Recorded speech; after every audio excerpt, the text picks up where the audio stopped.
আসসালামু আলাইকুম ওয়া রাহমাতুল্লাহি ওয়া বারাকাতুহু। ওয়াসসালামু ওয়াসসালাতু আলা আশরাফিল আমবিয়া ওয়া নাবিয়িনা মুহাম্মদ ওয়া তাবিঈন ওয়া আজমাইন। রাব্বি ইশরাহ লি সাদরি ওয়া ইয়াসসির লি আমরি ওয়াহলুল উকদাতাম মিন লিসানি ইয়াফকাহু কওলি। রব্বি জিদনি ইলমা, রব্বানা জিদনা ইলমা, রব্বানা জিদনা ইলমা। আলহামদুলিল্লাহ, আমরা সূরা আলী ইমরানের আয়াত নাম্বার 125 পর্যন্ত আমরা আলোচনা করেছিলাম লাস্টের ক্লাসে। তো সেখানে আমরা বলেছিলাম যে আল্লাহ সুবহানাহু ওয়া তাআলা স্মরণ করে দিচ্ছেন যে মুমিনদেরকে, যে যদি তোমরা সবরকারী হও এবং তোমরা যদি তাকওয়াশীল হও, তাহলে আল্লাহ সুবহানাহু ওয়া তাআলা বলতেছেন যে তাহলে আল্লাহ সুবহানাহু ওয়া তাআলা যদি কেউ তোমাদের উপরে হঠাৎ করে আক্রমণ করে, আল্লাহ সুবহানাহু ওয়া তাআলা কি করবেন আমাদেরকে বলছেন, মানে আল্লাহ সুবহানাহু ওয়া তাআলার প্রমিস এটা যে তিনি তিনি বাড়িয়ে দিবেন তোমাদেরকে, তোমাদের রব কি করবেন বাড়িয়ে দিবেন 5,000 সৈন্যবাহিনী দিয়ে, মালাইকা এবং যারা কিনা মুসাউইমিন, মানে যারা কিনা they have special mark in their horses, তাদের ঘোড়াগুলার মধ্যে, এবং তাদের নিজেদের যে তারা যে যুদ্ধের সাজে সজ্জিত, হ্যাঁ যুদ্ধের সাজে তারা হচ্ছে সজ্জিত মালাইকা, তাদের ড্রেস আপ, তাদের ঘোড়াগুলার মার্কিং সবকিছু মিলেই কিন্তু সেগুলা স্পষ্ট ছিল। এবং এগুলো আমরা লাস্টের ক্লাসে কিছুটা আলোচনা করেছিলাম যে তারা যারা সাহাবীরা ছিলেন ওই সময়ে বদরের যুদ্ধে, তারা কিন্তু এটা সাক্ষী দিয়েছেন, তারা দেখেছেন এরকম, হ্যাঁ মালাইকাদেরকে তারা যুদ্ধক্ষেত্রে দেখেছেন। এখন দেখেন আমরা পড়তেছি আয়াত নাম্বার 126-এ। এটাও আমরা পড়েছিলাম যে আল্লাহ সুবহানাহু ওয়া তাআলা বলতেছেন যে আহ ওয়ামা জাআলাহুল্লাহু ইল্লা বুশরা লাকুম লিতাতমাইন্না কুলুবুকুম বি ওয়ামান নাসরু ইল্লা মিন ইনদিল্লাহিল আজিজিল হাকিম। বলা হচ্ছে যে আল্লাহ সুবহানাহু ওয়া তাআলা বলতেছেন যে এটা কেন আল্লাহ সুবহানাহু ওয়া তাআলা এই নাম্বারটাকে বললেন, আল্লাহ সুবহানাহু ওয়া তাআলা এটা এই কারণে করলেন যে তিনি এটা একটা সুসংবাদ ছাড়া আর কিছু না মানুষের জন্য। কারণ আল্লাহ সুবহানাহু ওয়া তাআলা এই নিউজটা দেওয়ার মাধ্যমে, যে সৈন্যবাহিনীর খবরটা দেওয়ার মাধ্যমে তিনি কি করতেছেন, তিনি মুতমাইন করা, মানে প্রশান্ত করা হার্ট গুলাকে, মানুষের যোদ্ধা যারা ছিল, তারা যে ভীত সন্ত্রস্ত অবস্থায় ছিল তাদের কলব গুলা, সেটাকে আল্লাহ সুবহানাহু ওয়া তাআলা আশ্বস্ত করতেছেন একটা এরকম বিশাল বাহিনী এর দেবার যে প্রমিস বা প্রতিশ্রুতি, সেই প্রতিশ্রুতির মাধ্যমে আল্লাহ সুবহানাহু ওয়া তাআলা কি করতেছেন, এই অন্তরগুলাকে প্রশান্ত করতেছেন।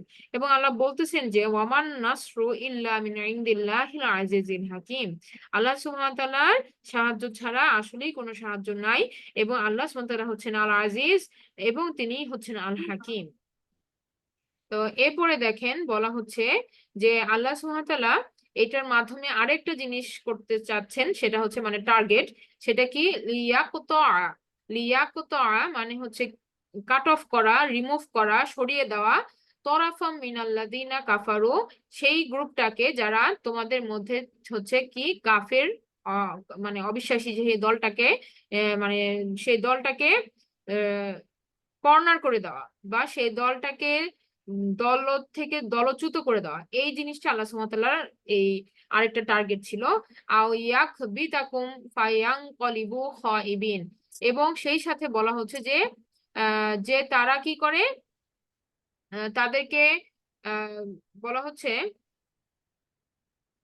হয় তাদেরকে এই যে কর্নার করে দেওয়া, যেন তারা আর মাথা উঁচু করে আবার সেইভাবে ব্যাক করতে না পারে, আবার যেন দল গঠন করতে না পারে, তাদের একটা হিউমিলিয়েশনের মধ্যে ফেলানো, এবং তাদেরকে সাপ্রেস করা, হ্যাঁ, so that they turn back disappointed, যেন তারা খুবই ডিসঅ্যাপয়েন্টেড হয়ে ফিরে যায়, তারা যেন যা চাচ্ছিল তা যেন তারা না পায়। এবং লাস্ট ক্লাসে আমাদের যে আলোচনাটা ছিল, সেখান থেকে আমরা বলেছিলাম তিনটা জিনিসের কথা, যে আমরা বলেছিলাম কি যে তাদের যে তিনটা টার্গেট ছিল তার কোনটাই তারা ফুলফিল করতে পারে নাই। যেমন একটা ছিল যে রাসূলুল্লাহ সাল্লাল্লাহু আলাইহি সাল্লামকে হত্যা করা, সেটা তারা এই যুদ্ধে করতে পারে নাই। তারপরে তাদের ব্যবসা বাণিজ্যের পথগুলোকে তারা মুসলিমদের থেকে মুক্তি চেয়েছিল বা মুসলিমদের থেকে ফ্রি করতে চেয়েছিল, সেই জিনিসটাও কিন্তু তারা পারে নাই। এবং তারা যখন ফিরে গেল তখন তারা কিন্তু জয়ী হয়েছে কথাটা তারা বলতে পারে নাই, হ্যাঁ, কারণ তাদেরও লস হয়েছিল প্রথম দিকে অনেক, তাদের ক্ষতির পরিমাণও বেশ ছিল।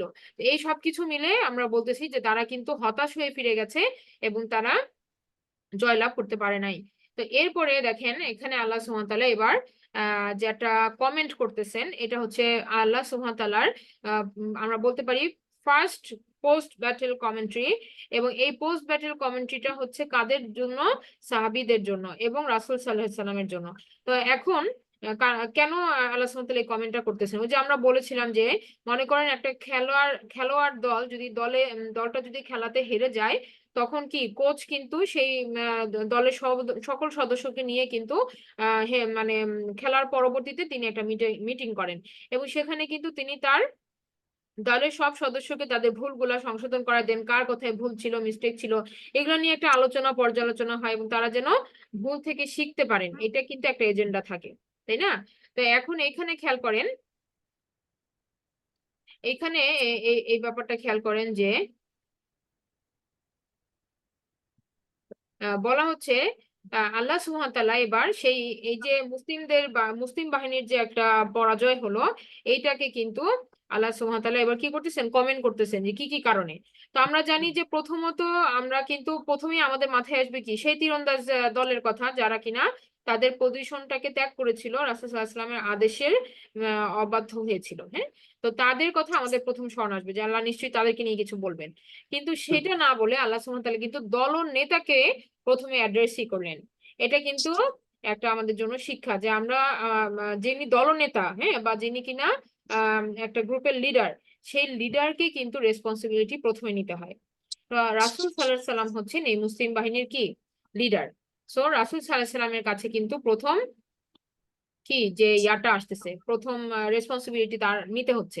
আল্লাহ সুবহানাহু ওয়া তাআলা এর জন্য প্রথম কমেন্টটা রাসূল সাল্লাল্লাহু আলাইহি সাল্লাম কি করলেন, যে লাইসা আলাইকা মিনাল আমরি শাইউন, নাই আপনার কোনো আধিপত্য, কোনো ডিসিশন নেওয়ার, আও ইয়াতুবা আলাইহিম, যে আমি কাউকে তাদের মধ্য থেকে আমি তাদেরকে কি তাদেরকে আমি ক্ষমা করব, তাদের তওবা আমি কবুল করব, আও ইউআযযিবাহুম, অথবা তাদেরকে আমি পানিশমেন্ট দিব, ফা ইন্নাহুম যালিমুন, জলিম যদিও তারা জলিম।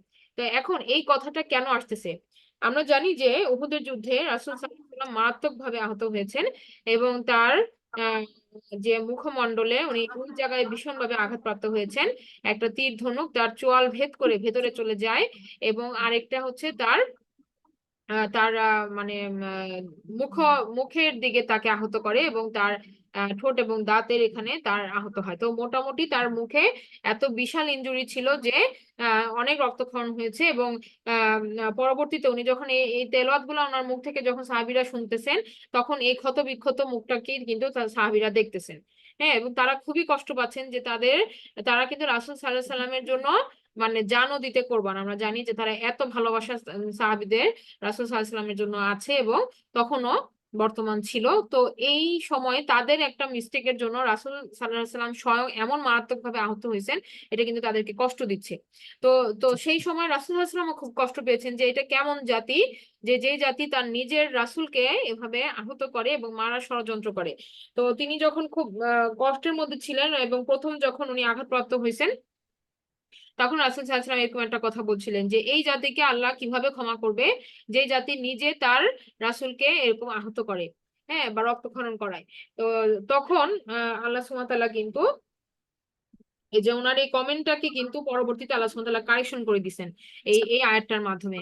কারণ আল্লাহ তার নবীর কোনো মানে তার নবীকে আল্লাহ সুবহানাহু ওয়া তাআলা এমন ভাবে পারফেক্ট করেছেন যে রাসূল সাল্লাল্লাহু আলাইহি সাল্লামের কোনো মুখাবয়বের কোনো ভঙ্গি বা কোনো কথার মধ্যে কোনো আচরণ কোনো কিছুই কিন্তু কোনো মানে ইমপারফেক্টনেস নাই। আল্লাহ সুবহানাহু ওয়া তাআলা সবকিছুকে সংশোধন করে দিছেন। তো মানুষ মাত্রই কি আমাদের ইমোশন আছে, আমরা যেটা বলি যে মানুষ মাত্রই আমাদের ইমোশন আছে, রাসূল সাল্লাল্লাহু আলাইহি সাল্লামও একজন মানুষ। তো ওনারও কিন্তু মন খারাপ হওয়া, ইমোশন আপস এন্ড ডাউনস হওয়া, রাগান্বিত হওয়া, এই জিনিসগুলা স্বাভাবিকভাবেই আসে। তো উনি যখন কষ্ট পাইলেন খুব যে কিভাবে তারা এভাবে রাসূলকে তারা আহত করলো, তখন উনি এই স্টেটমেন্টটা বলছিলেন। পরবর্তীতে এই আয়াতের মাধ্যমে কিন্তু রাসূল সাল্লাল্লাহু আলাইহি সাল্লাম সংশোধন হন, এবং এই সংশোধনটা একমাত্র আল্লাহ সুবহানাহু ওয়া তাআলাই ওনাকে করতে পারেন, তাই না? তা একটা ব্যাপার খেয়াল করেন যে যখন আল্লাহ সুবহানাহু ওয়া তাআলা রাসূলকে তার প্রিয় নবী কে আল্লাহ সুবহানাহু ওয়া তাআলা যখন কারেকশন দিচ্ছেন, তখন কিন্তু আমাদের আবার এটা নিয়ে ভুল বোঝার কোনো মানে এখানে কোনো কারণই নাই। আমাদের পজিশনটা বা সাহাবীদের পজিশনটা কিন্তু আমরা যদি তিনটা ক্যাটাগরি করি, একটা হচ্ছে আমরা সাধারণ জনতা, এখন যারা এই 2024 এ বসে আমরা ক্লাস করছি বা শুনছি, তারা একটা জেনারেশন, তাই না? তা আমাদের থেকে কিন্তু ওই সময়ে ওই হিজরিতে থাকা আহ সাহাবীরা, রাসূল সাল্লাল্লাহু আলাইহি ওয়াসাল্লামের সময়ে উপস্থিত থাকা সাহাবীরা, তাদের সম্মান কিন্তু অনেক বেশি। আমাদের থেকে সেই সাহাবীদের সম্মান অনেক বেশি। এবং এই সাহাবীরা রাসূল সাল্লাল্লাহু আলাইহি সাল্লামকে স্বচক্ষে দেখেছেন। তারা এই যুদ্ধে মানে সশরীরে তারা অবস্থান করেছেন। তারা যে সম্মানটা পাইতেছেন সেটার কিন্তু আমরা কিন্তু তার থেকে অনেক দূরে। এটা আমাদের বুঝতে হবে সম্মানের দিক থেকে। এখন সাহাবীদের সাথে রাসূল সাল্লাল্লাহু আলাইহি সাল্লামের অবস্থান, সাহাবীদের সাথে রাসূল সাল্লাল্লাহু আলাইহি সাল্লাম একই জায়গায় থেকে যুদ্ধ করছেন এবং তিনি তাদেরকে কারেকশন দিচ্ছেন, তাদের লিডার। কিন্তু সাহাবীদের ভুলের যেই মানে খেসারতটা এখানে সবাইকে দিতে হইলো, এটার সাথে কিন্তু আবার আমরা কি করতে পারবো না, রাসূল সাল্লাল্লাহু আলাইহি সাল্লামকে আমরা একই কাতারে এখানে আমরা শামিল করতে পারবো না। তো এখানে ব্যাপারটা হচ্ছে যে সাহাবীদের সম্মানের সাথে রাসূল সাল্লাল্লাহু আলাইহি সাল্লামের সম্মানের কিন্তু মানে আকাশ পাতাল তফাৎ আমরা বলতে পারি। হ্যাঁ, একজন রাসূল তার যেই সম্মান সেইটার কিন্তু লেভেলটাই ভিন্ন ধরনের। তো আমরা সাধারণ যারা তাকে ফলো করি তার উম্মত হিসেবে আমরা একটা পজিশনে আছি, এটা অনেক ডাউনওয়ার্ড। এবং আমাদের থেকে রাসূলের যে পজিশন, এটা আপনি বলতে পারেন যে আকাশ পাতালের মতো একটা ডিফারেন্স। রাসূল সাল্লাল্লাহু আলাইহি সাল্লাম অনেক সম্মানের। আবার রাসূল সাল্লাল্লাহু আলাইহি সাল্লামের পজিশনটা এত বেশি না যে সেটা কি আমরা কোনো রকম কোনো ভুল ভ্রান্তি কোনো শিরিকের মধ্যে আমরা নিয়ে যাব, এটাও না। আল্লাহ সুবহানাহু ওয়া তাআলার আল্লাহ সুবহানাহু ওয়া তাআলার কম্পেয়ারে কিন্তু আমরা সবাই কি তার বান্দা, রাসূল সাল্লাল্লাহু আলাইহি ওয়াসাল্লাম আল্লাহর বান্দা, এটা আমরা স্বীকার করি, আমাদের কালেমার মধ্যে এটা বিল্ট ইন আছে, তাই না? তাহলে আমাদেরকে আল্লাহ সুবহানাহু ওয়া তাআলা কিন্তু এই জিনিসটা একদম ক্লিয়ার কাট, আমাদের ইসলামের এই যে ব্যালেন্সটা এত সুন্দর যে আমরা রাসূলকে হাইয়েস্ট সম্মান দিচ্ছি আমাদের প্রফেট হিসাবে। আবার এট দ্য সেম টাইম আমরা কিন্তু আল্লাহ সুবহানাহু ওয়া তাআলার পজিশনটাকে হাইয়েস্ট পজিশনে রেখে রাসূল সাল্লাল্লাহু আলাইহি ওয়াসাল্লাম কিন্তু আবার আল্লাহ সুবহানাহু ওয়া তাআলার বান্দা। তার আমরা একই সাথে ওনাকে যেমন হাই করতেছি, আবার আমরা সেই সাথে কিন্তু তাকে লো করতেছি। এবং এটা আমরা মনে রাখবো যে কখনোই কি আমরা আগের গোষ্ঠীদের মতো, আগের কওমদের মতো যারা কিনা তাদের নবীদেরকে ঈশ্বরের পর্যায়ে নিয়ে গেছে, ওরকম ভুল আমরা করবো না। ঠিক আছে? তাহলে আমাদের রাসূল সাল্লাল্লাহু আলাইহি সাল্লাম আমাদের থেকে অনেক বেশি সম্মানের প্রাপ্য উনি। কারণ আল্লাহ সুবহানাহু ওয়া তাআলা বিভিন্ন জায়গায় বলেছেন যে তোমরা যদি আমাকে পাইতে চাও তাহলে তোমরা এই নবীকে তোমরা অনুসরণ করো, তাই না? তাহলে রাসূল সাল্লাল্লাহু আলাইহি সাল্লামের অনুসরণ ছাড়া আমরা কিন্তু কখনোই আল্লাহ সুবহানাহু ওয়া তাআলার সন্তুষ্টি পাবো না।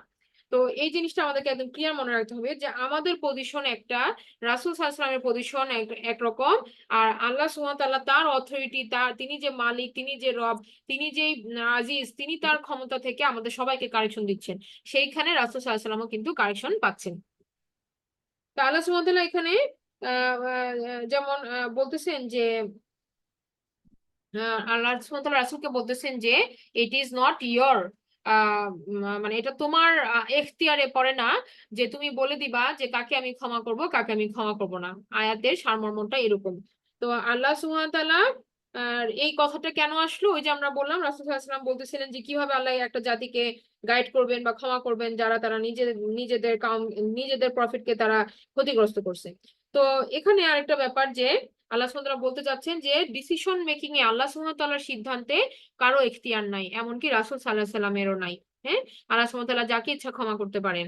হ্যাঁ, রাসূল অথরিটি আছে আমাদের উপরে, রাসূলের আমাদের সকল সিদ্ধান্তে রাসূল সাল্লাল্লাহু আলাইহি সাল্লাম কি আমরা মানে আমরা ওনাকে ফলো করব।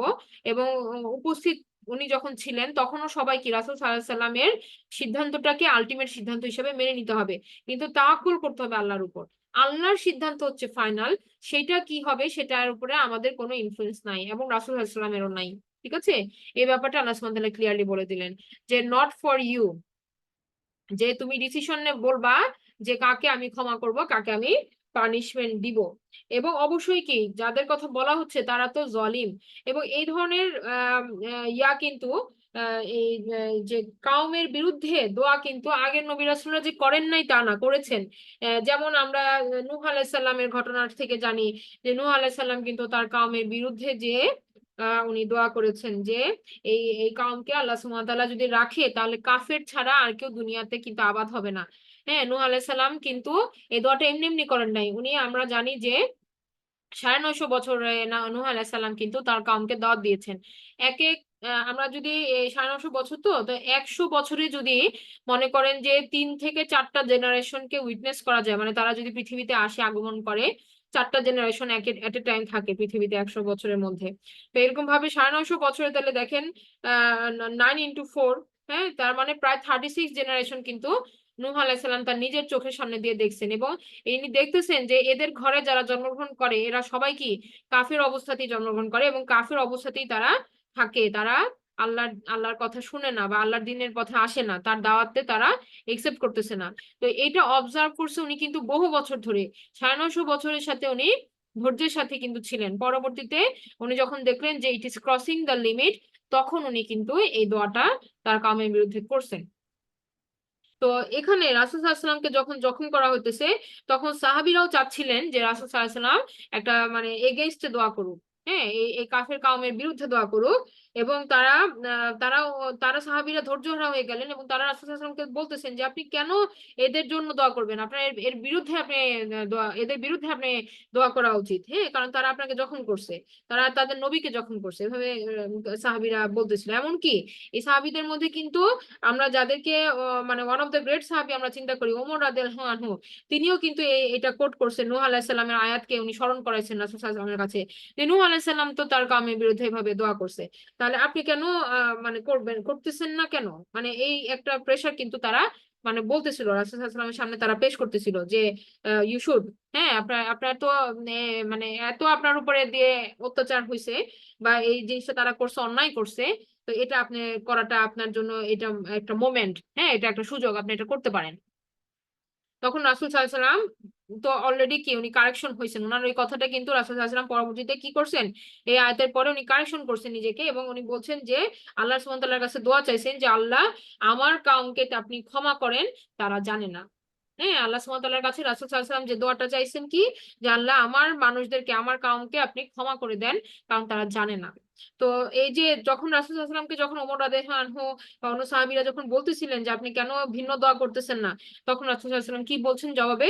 রাসূল সাল্লাল্লাহু আলাইহি সাল্লাম বলেছেন যে আমাকে তো আল্লাহ নাজিল করেছেন রহমত স্বরূপ, আমি তো ওদের জন্য অভিশাপ স্বরূপ আসি নাই, কাজে আমি ওদের জন্য অভিশাপের দোয়া করতে পারি না। হ্যাঁ, এবং যখন এই আয়াতটা নাজিল হয় পরবর্তীতে জিবরাইল আলাইহিস সালাম রাসূল সাল্লাল্লাহু আলাইহি সাল্লামকে দোয়ায়ে কুনুত যে ওটা শিখাই দিছেন, এবং দোয়ায়ে কুনুতের মাধ্যমে কিন্তু এখন আমরা কি করি, আমরা আল্লাহ সুবহানাহু ওয়া তাআলার কাছে আমরা মানে দোয়া চাই। এবং এটা আপনারা জানেন যে দোয়ায়ে কুনুত যেটা, ওটা কিন্তু অনেক সময় মানে শত্রুপক্ষের বিরুদ্ধে আল্লাহ সুবহানাহু ওয়া তাআলার কাছে সাহায্য চাওয়ার একটা দোয়া, দোয়ায়ে কুনুত। এবং প্রতি ফজরের সালাতে মানে এই দোয়াটা পড়ার কিন্তু একটা রেফারেন্স পাওয়া যায়। তো এই দোয়াতে কিন্তু আমরা অভিশাপ চাই না সরাসরি, ইয়াদের বিরুদ্ধে, যে কাফেরদের বিরুদ্ধে ডাইরেক্ট আমরা আযাব চাই না, বরং আমরা কি চাই, আমরা বলি যে তাদেরকে আমাদের থেকে দূর করায় দেন, হ্যাঁ, এবং তাদের বিরুদ্ধে আমাদেরকে সাহায্য করেন। কিন্তু আমরা কিন্তু ডাইরেক্ট তাদের উপরে আগের যেরকম বিভিন্ন পানিশমেন্ট চলে আসতো, আযাব বা আল্লাহ সুবহানাহু ওয়া তাআলার গজব নেমে পুরো জাতি ধ্বংস হয়ে যেত, এরকম দোয়া কিন্তু আমাদের রাসূলও করেন নাই এবং সেটা আমরাও করি না। মানে আমরা করি না বলতে আমাদের উচিত না, কিন্তু আমরা তো আসলে মুখ থেকে আমরা এগুলো বলি। হ্যাঁ, আমরা কারোর সাথে একটু মনোমালিন্য হইলে আমরা বলি যে তোমারে আমি আখেরাতে দেখে নিব, হ্যাঁ, তোমার উপর আল্লাহ এই করুক সেই করুক, এই যে আমরা এই কথাগুলো যখন বলি, এটা কিন্তু কি অ্যাকচুয়ালি আমরা ধৈর্য হারা হয়ে বলি। কিন্তু আমাদের, যদি আমরা রাসূল সাল্লাল্লাহু আলাইহি সাল্লামকে প্রকৃতভাবে ফলো করি, আমরা দেখবো যে উনি কিন্তু অনেক ধৈর্যশীল ছিলেন, অনেক ক্ষমাশীল ছিলেন, হ্যাঁ, অনেক ক্ষমাশীল ছিলেন। এবং সেটা মানে আমরা ধারণ করা উচিত, সেটার কিছু গুণাবলী হইলো আমাদের মধ্যে কি আমাদের নেওয়া উচিত। আমরা ইনস্ট্যান্ট কারোর প্রতি এরকম ধ্বংস চাইয়া এরকম মানুষকে যে আমরা এরকম বলি, কমেন্ট করি, আমরা জানি না আমাদের কোন সময়ের কোন মুহূর্তের দোয়াটা কি হবে, কবুল হবে। সো উই শুড নট, হ্যাঁ, উই শুড রেজিস্ট আওয়ারসেলফ, আমাদের নিজেদেরকে সংবরণ করা উচিত। এই মুহূর্তগুলাতে যখন আমাদের মনে করেন আমরা কষ্ট পাইছি, কষ্ট আমরা পাইতেই পারি মানুষের থেকে, কারণ মানুষ মাত্রই কি তারা ডিলিং হবে একজন আরেকজনের সাথে, কমিউনিকেশনের সময়ে এমন কিছু জিনিস হইতে পারে যে আমাকে কষ্ট দিচ্ছে, আমি সাফারার হইছি, আমাকে গালি দিছে, আমাকে খারাপ কথা বলছে, আমার বিরুদ্ধে বলছে, আমার এগেনস্টে বলছে, হইতেই পারে। কিন্তু এই ব্যাপারগুলোতে আমরা কি হব না, আমরা ওইরকম সরাসরি ইয়াতে যাব না। এটা আমাদের কিন্তু একটা টিচিং আমরা রাসূল সাল্লাল্লাহু আলাইহি সাল্লামের ইয়া থেকে আমরা পাই। হ্যাঁ, যে হ্যাঁ আমরা সাহায্য চাইতে পারি আল্লাহ সুবহানাহু ওয়া তাআলার কাছে, যে আল্লাহ এই পরিস্থিতি থেকে আমাকে উত্তরণে সাহায্য করো, হ্যাঁ, বা যেটা সত্য সত্যর পক্ষে আমাকে থাকতে সাহায্য করো, হ্যাঁ, বা আমাকে ধৈর্যশীল করো। এভাবে আমরা দোয়া চাইতে পারি নিজেদের জন্য এবং তাদের হেদায়েতের জন্য, যেভাবে রাসূল সাল্লাল্লাহু আলাইহি ওয়াসাল্লাম চাইছেন যে আল্লাহ তারা জানেন না, তাদের তুমি ক্ষমা করো। এবং আমরা দেখছি যে এই ব্যাটলে যদি আল্লাহর রাসূল যদি ধ্বংস চাইতেন, আল্লাহ সুবহানাহু ওয়া তাআলা কিন্তু আল্লাহ রাসূলের দোয়া কবুল করতেন, তাই না? কিন্তু রাসূল আসলাম ধ্বংস চান না, এবং এটার বেনিফিটে আল্লাহ সুবহানাহু ওয়া তাআলা কি করছেন পরবর্তীতে অনেক গোত্র প্রধানদেরকে কিন্তু মুসলিম করে দিচ্ছেন। আল্লাহ সুবহানাহু ওয়া তাআলা তাদের হেদায়েত দিয়েছেন। হ্যাঁ, খালিদ বিন ওয়ালিদ হেদায়েত প্রাপ্ত হয়েছে, আবু সুফিয়ান হেদায়েত প্রাপ্ত হয়েছে, তারা মুসলিম হয়েছে পরবর্তীতে। তো এটা আল্লাহ সুবহানাহু ওয়া তাআলার মানে হেকমা, যে উনি কাকে ক্ষমা করতেছেন আর আল্লাহ সুবহানাহু ওয়া তাআলা কাকে আযাব দিবেন। আয়াত 129 দেখেন বলা হচ্ছে ওয়ালিল্লাহি মা ফিস সামাওয়াতি ওয়া মা ফিল আরদ, ওয়ালিল্লাহি এবং আল্লাহর জন্য, মা ফিস সামাওয়াত যা কিছু আছে আকাশ সমূহে, ওয়া মা ফিল আরদ এবং যা কিছু আছে জমিন সমূহে, ইয়াগফিরু লিমান ইয়াশাউ ওয়া ইউআযযিবু মান ইয়াশা, আল্লাহু গফুরুর রহিম। আচ্ছা, এখানে দেখেন বলা হচ্ছে যে এখানে বলা হচ্ছে যে আল্লাহ সুবহানাহু ওয়া তাআলা হচ্ছেন সবকিছুর মালিক, যা কিছু আছে আকাশে এবং যা কিছু আছে জমিনে, এই সব কিছু হচ্ছে তার। তার মানে পুরো অথরিটি কি আল্লাহ সুবহানাহু ওয়া তাআলার। আল্লাহ সুবহানাহু ওয়া তাআলার হুকুমতের বাইরে কোনো কিছুই নাই। আল্লাহ সুবহানাহু ওয়া তাআলার ইচ্ছার বাইরে কোনো কিছুই ঘটে না। হ্যাঁ, তাহলে রাসূল সাল্লাল্লাহু আলাইহি ওয়াসাল্লামের জখম হওয়াটাও কি আল্লাহ সুবহানাহু ওয়া তাআলার ইচ্ছার অধীনেই ছিল। তো এটাও আল্লাহ সুবহানাহু ওয়া তাআলার তরফ থেকে আমাদের জন্য একটা শিক্ষা, যে আমরা যদি আমাদের নেতাকে, আমাদের দলনেতাকে বা আমাদের ইমামকে যদি আমরা ফলো না করি, তাহলে কনসিকুয়েন্স খারাপ। আমাদের ফলশ্রুতিতে কি ভয়াবহ আমাদের উপরে দুর্যোগ নেমে আসবে যদি আমরা তাকে, তার কমান্ডকে ফলো না করি। যেমন এই যে একটা উদাহরণ রাসূল সাল্লাল্লাহু আলাইহি সাল্লামের আদেশ অমান্য করার ফলে আসলো। তো এখন যে ঘটনাটা সেটা হচ্ছে যে আল্লাহ সুবহানাহু ওয়া তাআলা বলতেছেন যে ইয়াগফিরু লিমান ইয়াশা, তিনি ক্ষমা করেন যাকে তিনি ইচ্ছা করেন। এই ইয়াশা কথাটার মধ্যে একটা মানে ডুয়ালিটি আছে। ব্যাপারটা এরকম যে আল্লাহ সুবহানাহু ওয়া তাআলার এই যে মাইয়া শাহ দিয়ে কি বুঝাতে যাচ্ছেন, যে অনেকে বলেন যে তাহলে আল্লাহ যাকে ইচ্ছা করবেন তাকেই তিনি ক্ষমা করবেন, আমাকে আল্লাহ ক্ষমা করা, আল্লাহ ইচ্ছা করতেছেন না আমাকে ক্ষমা করতে, এজন্যই আমি হেদায়েত পাচ্ছি না। এরকম একটা মানে সেইং মানুষ বলার চেষ্টা করে, কিন্তু এটা ভুল কথা এবং ভুল ধারণা। কারণ এই মাইয়া শায়ের মধ্যে আমরা বলতেছি যে ডুয়েল একটা মিনিং আছে, এবং অ্যারাবিক ভাষাটা এরকম যে অল্প কথায় অনেক কিছু প্রকাশ করা যায়। তো এইখানেও কিন্তু এরকম অনেক অর্থ প্রকাশ হচ্ছে। একটা হচ্ছে যে হ্যাঁ, আল্লাহর ইচ্ছা অবশ্যই কি প্রাধান্য পাবে, আল্লাহ যাকে ইচ্ছা করবেন তাকেই তিনি ক্ষমা করবেন।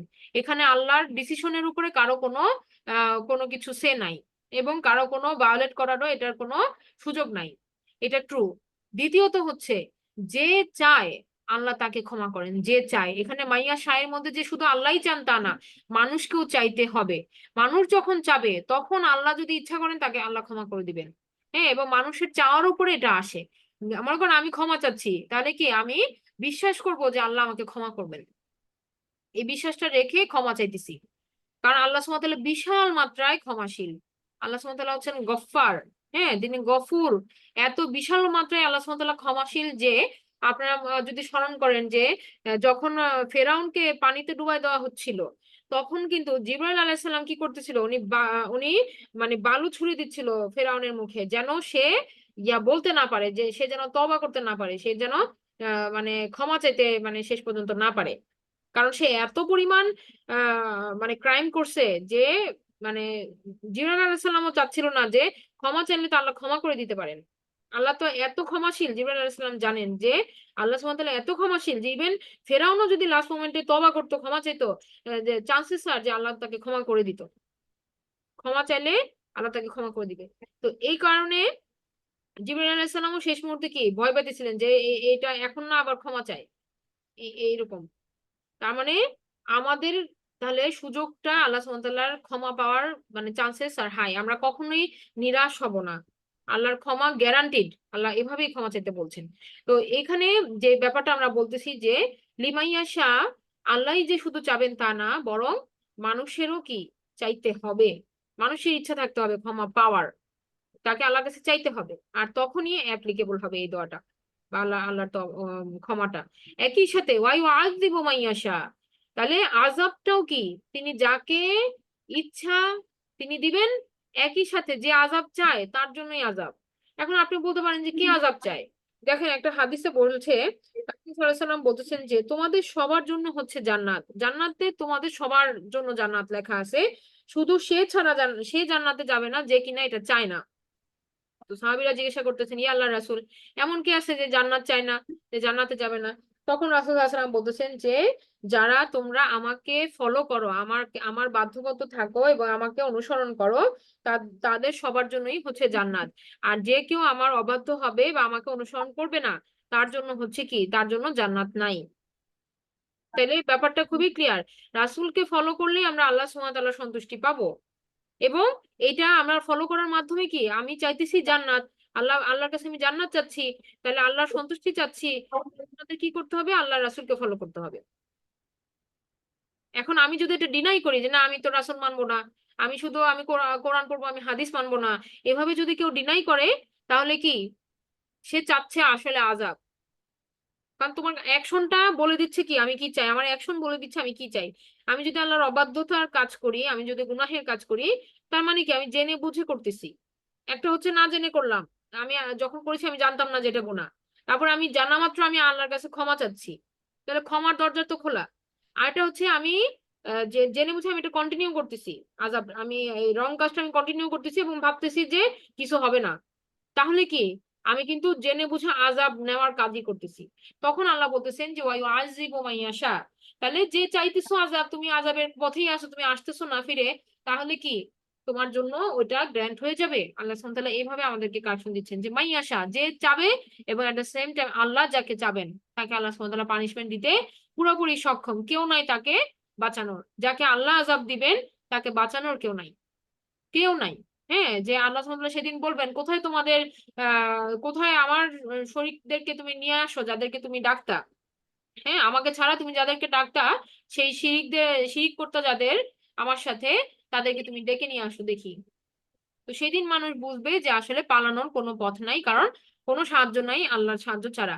আল্লাহু গফুরুর রহিম। এবং সেই পরে আল্লাহ সুবহানাহু ওয়া তাআলা কিন্তু এইখানে দেখেন এই দুইটা লাইনের পরে আমরা বুঝতে পারতেছি কি, যে ফুল অথরিটি আল্লাহ সুবহানাহু ওয়া তাআলার, আল্লাহ সুবহানাহু ওয়া তাআলার পুরা কন্ট্রোলে সবকিছু, দুনিয়া এবং আখিরাত, এবং আল্লাহর ডিসিশনের বাইরে কোনো কিছু হয় না।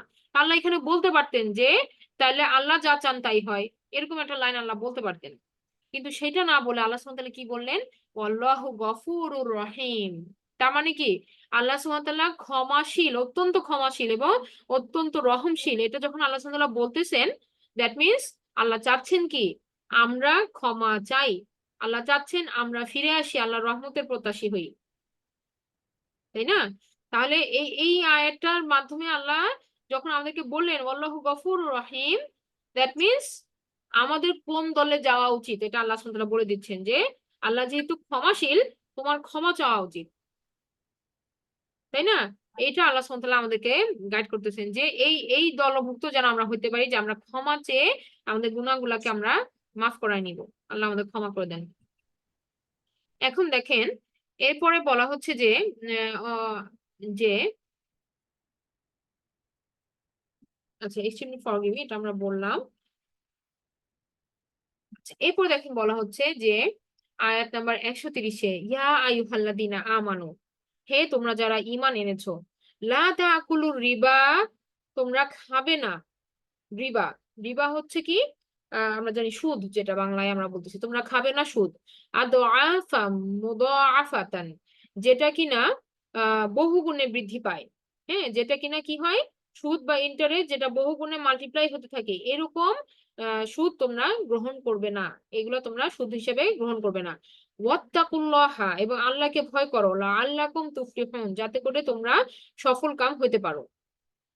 তাহলে এখন আমরা ছিলাম কোথায়, আমরা মনে করেন আমরা ছিলাম যুদ্ধ পরবর্তী সময়ে, আল্লাহ সুবহানাহু ওয়া তাআলা কারেকশন দিচ্ছেন, আল্লাহ সুবহানাহু ওয়া তাআলা এখানে কারেকশন দিচ্ছেন। প্রথমে আল্লাহ সুবহানাহু ওয়া তাআলা কারেকশন দিলেন রাসূল সাল্লাল্লাহু আলাইহি সাল্লামকে, যেন তিনি মানে কি মানুষকে আল্লাহর ক্ষমার দিকে ডাকেন।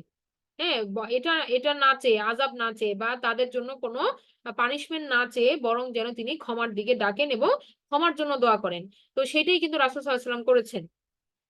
এখন আল্লাহ সুবহানাহু ওয়া তাআলা সকলের জন্য বাকি মুসলিমদেরকে ডেকে বলতেছেন, মুমিনিন, ইয়া আইয়ুহাল্লাযীনা, যারা আমানু, যারা বিশ্বাস এনেছো, তাদেরকে ডেকে বলতেছেন লা তাকুলুর রিবা, তোমরা গ্রহণ করবে না, তোমরা খাবে না এই ইন্টারেস্টকে বা সুদকে, আদআফা মুদাআফা, যেটা কিনা বহুগুণে বৃদ্ধি পায়। তো এখন হঠাৎ করে আপনার মনে হতে পারে যে কেন এখানে টাকা পয়সার কথা আসলো, আমরা তো ছিলাম যুদ্ধের ইয়াতে, তো এখানে টাকা পয়সার কথা আসার অনেকগুলা কারণ আছে এবং এগুলো লিঙ্ক একটার সাথে আরেকটা। যুদ্ধের একটা পরবর্তী সময়ের কথা চিন্তা করেন। যুদ্ধের সময় অনেক খরচ হয় আমরা জানি। একটা যুদ্ধ মানে এখানে অনেক হাতিয়ার দরকার, অনেক প্রিপারেশন দরকার, যুদ্ধের জন্য ঘোড়া দরকার। এই জিনিসগুলা বেয়ার করা কিন্তু কস্ট, মানে হাইলি কস্টলি আমরা বলতে পারি। হ্যাঁ, তো এগুলা যখন তারা ম্যানেজ করলো তখন তাদের কিন্তু আর্থিক যে আমরা বলতে পারি যে অর্থ সম্পদের অনেকটা অংশ এই যুদ্ধের জন্য ব্যয় হয়ে গেল, তাই না? অর্থ সম্পদের অনেকটা অংশ যুদ্ধের জন্য ব্যয় হয়ে গেল। এখন তারা যুদ্ধ পরবর্তী সময়ে একটা ইকোনমিক্যাল ক্রাইসিসের মধ্যে আছে, যেখানে আমরা জানি যে 70 জন সাহাবী তারা কিন্তু কি হয়েছে, শহীদ হয়েছেন।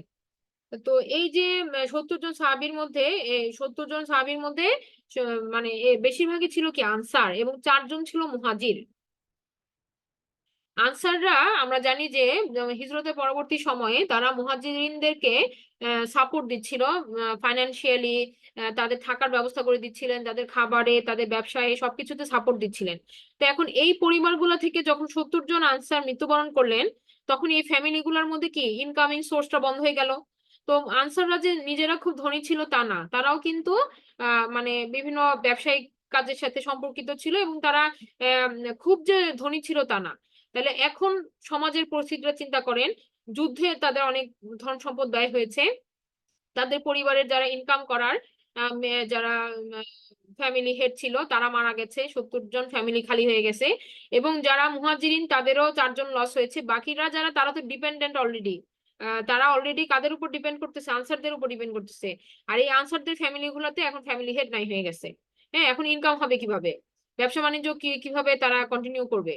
তো এই যে একটা পরিস্থিতি, এখন তাদের খাবারের সংকট তৈরি হয়েছে। অনেক ফ্যামিলিতে মানুষ মানে খাবার ম্যানেজ করতে পারতেছে না, লোন লোন নিতে হচ্ছে, এরকম একটা পরিস্থিতি তৈরি হয়ে গেছে। আর গুটি কয়েক ধনী লোক ছিল মদিনাতে সেই সময়ে যারা কিনা এই লোন দিতে পারতো। তো এখন তারা কি করতেছে, তারা দেখতেছে যে লোন দিলে তো ইন্টারেস্ট দিয়ে দিব, কারণ ইন্টারেস্ট দিয়ে যখন আমি লোনটা দিব তখন কি হবে, আমি আবার পরবর্তীতে তাদের থেকে বেশি গুণে আমি ফেরত পাবো। তো তখন এই যখন এই চেষ্টাটা শুরু করলো, আল্লাহ সুবহানাহু ওয়া তাআলা তাদেরকে থামাই দিয়ে বললেন, তোমরা এটা খাবে না, তোমরা এভাবে ঋণের মধ্যে যাবে না। হ্যাঁ, যে সুদের ঋণে তোমরা যাবে না। এভাবে আল্লাহ সুবহানাহু ওয়া তাআলা কিন্তু তাদেরকে স্টপ করে দিচ্ছেন। আরেকটা ব্যাপার হচ্ছে যে এই যে ঋণের কথাটা যখন আমরা আসতেছি, আমরা যদি এই সুদের আগের ইয়াটা দেখি, সুদকে কেন আল্লাহ সুবহানাহু ওয়া তাআলা নিষেধ করলেন এই জিনিসটা যদি আমরা দেখি, আমরা অনেক আগের কাল থেকেই দেখবো যে মানুষ যখন টাকা পয়সার সংকটে পড়তো তখন কিন্তু কি তারা দাসত্বের মধ্যে পড়ে যেত। এই এই যে সুদ কিন্তু একটা দাসত্বের চেইন মানুষের গলার মধ্যে পরায় দেয়, এটা বহু আগের কাল থেকেই চলে আসছে। মনে করেন যে কেউ খাওয়া দাওয়া ম্যানেজ করতে পারতেছে না, তার এত ক্রাইসিস, তখন সে কি করতেছে, সে আরেকজনের দাস হিসেবে নিজেকে বিক্রি করে দিচ্ছে, আরেকজনের দাসী হয়ে যাচ্ছে খাওয়ার জন্য, দুই বেলা খেয়ে বেঁচে থাকার জন্য সে আরেকজনের দাসত্ব করতেছে। সেখানে কোনো স্যালারি নাই, কিছু নাই, সে আপনাকে খাওয়াবে পড়াবে, তার বিনিময়ে আপনি তার সারাদিন সে যা বলবে তাই করতে হবে। এটা হচ্ছে দাসত্ব। এমনকি মানে এখনো দেখা যায় যে অনেক গরিব পরিবার আছে যারা তাদের ছেলে মেয়েদেরকে বিভিন্ন বাসায় বাসায় দাসত্বের জন্য দিয়ে দেয়, যে থাকবে খাবে পড়বে আর মানে বড় হবে, কিন্তু আমার ওকে ভরণ পোষণ করার টাকা পয়সা নাই। তখন কি করতেছে, বাসায় বাসায় দাস হিসেবে দিয়ে দিচ্ছে। এই যে স্লেভারিটা, এটা আসছে কিন্তু ইকোনমিক্যাল ক্রাইসিস থেকে। তো ইসলাম কিন্তু এটাকে সাপোর্ট করে না, এই ধরনের দাসত্বকে ইসলাম কিন্তু পছন্দ করে না। বরং আমাদেরকে বলা হয়েছে কি, যত সুযোগ আছে সুযোগে কি বলছে, দাসমুক্ত করো, দাসমুক্ত করো। এটা আগে থেকেই দাস দাস প্রথা তো আগে থেকেই চলে আসছে। ইসলাম বরং কি করছে, দাস প্রথাকে উঠায় দেওয়ার জন্য অনেক স্কোপ তৈরি করে দিছে, যে দাসদেরকে মুক্ত করে দিতে বলা হয়েছে। তো এখন এই লোনের ঘটনাটা কিন্তু আমরা এভাবেই দেখবো যে মানুষকে এক ধরনের কি করে স্লেভারির মধ্যে ঢুকায়, যে তুমি তোমাকে টাকা দেওয়া হবে, কিন্তু এই টাকা শোধ করতে না পারলে কি, এই টাকাটা যদি কেউ ইন্টারেস্ট সহ শোধ করতে না পারে, কারণ সময় সময় ইন্টারেস্ট বাড়তে থাকে, যখন কেউ ইন্টারেস্টটা শোধ করতে পারে না তখন আমরা দেখি কি যে তার ধন সম্পদ বাজেয়াপ্ত করা হয়, তার বাড়িঘর বাজেয়াপ্ত করা হয় এবং তাকে আস্তে আস্তে মানে পথের মধ্যে নিয়ে আসে, একেবারে পথের ফকির বানায় ফেলে। ঠিক আছে, কিন্তু ইসলামিক রুলিংটা কি, এই এই এটার এগেনস্টে ইসলামিক রুলিংটা কি? ইসলামে আল্লাহ সুবহানাহু ওয়া তাআলা বলছেন যে মানুষকে টাকা পয়সা লোন দেওয়া যাবে উইদাউট ইন্টারেস্ট, সেটার একটা সময়সীমা নির্দিষ্ট থাকবে এবং এটা লিখিত থাকবে। মানুষরা যদি ওই সময়ের মধ্যে তার টাকা ফেরত দিতে না পারে, তখন তাকে বলা হয়েছে যে তার যতক্ষণ না সে ম্যানেজ করতে পারে তাকে সময় বাড়ায় দেওয়ার জন্য। হ্যাঁ, যে টাকা সে ম্যানেজ করতে না পারা পর্যন্ত তাকে সময় বাড়ায় দিতে বলা হয়েছে।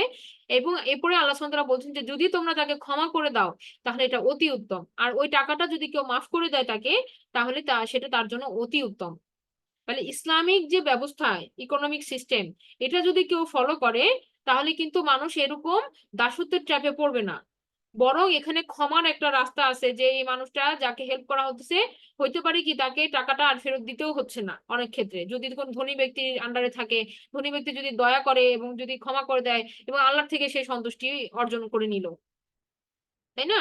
তাহলে এই যে একটা এই দাসত্ব সিস্টেম, এটা কিন্তু ইসলাম প্রমোট করে না। আরেকটা ব্যাপার দেখেন যে এই ধরনের দাসত্বের আরেকটা বিপদ আছে। বিপদটা এরকম ভাবে আমরা যদি বলি, এখন যদিও অল্প সময় আমি চেষ্টা করতেছি বলার, যে মনে করেন একটা মানুষ, তার ইচ্ছা হইলো যে সে ইয়া করবে, একটা বাড়ি বানাবে। তখন সে কি করলো, তার টাকা পয়সা নাই কিন্তু তার স্বপ্নটা পূরণ করার জন্য সে লোন নিল। তো লোন নিতে মনে করেন সে লোন নিল, আমি অল্প অ্যামাউন্টই বলতেছি, মনে করেন সে 10 লাখ টাকার লোন নিল এবং তখন বললো যে তোমাকে ইন্টারেস্ট সহ 15 লাখ টাকা ফেরত দিতে হবে। এটা কত বছরে, সে মনে করেন যে সে 5 বছর সময়ের জন্য এই 10 লাখ টাকা লোন নিল।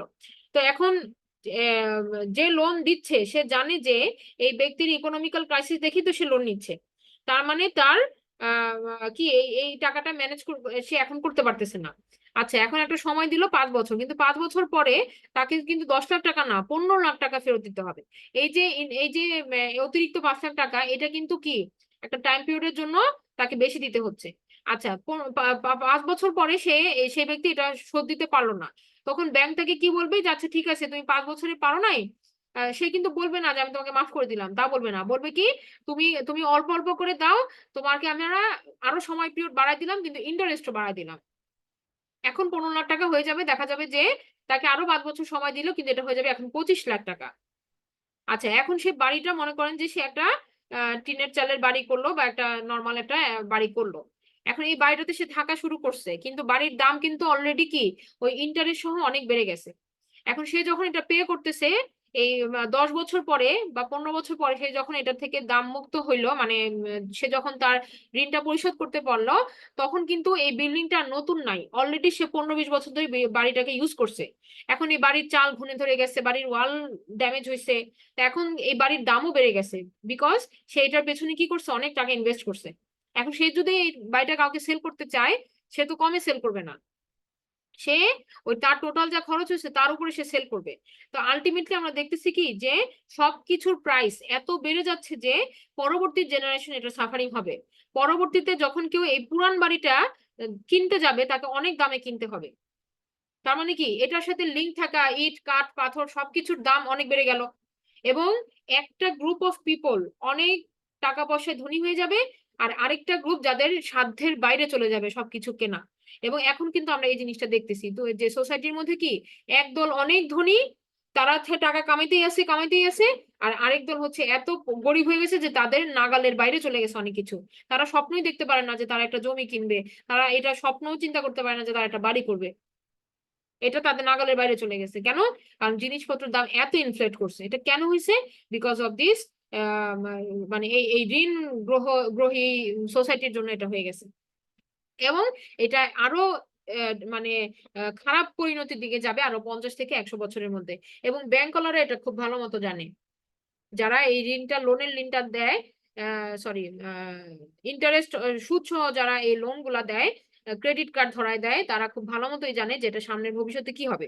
বাট এই জিনিসটা হচ্ছে যে মানুষ সেলফিশের মতো এখানে আচরণ করে, মানুষ শুধু নিজেরটাই দেখে যে আমি তো ভালো আছি, পরে কি হবে দেখা যাবে, এরকম।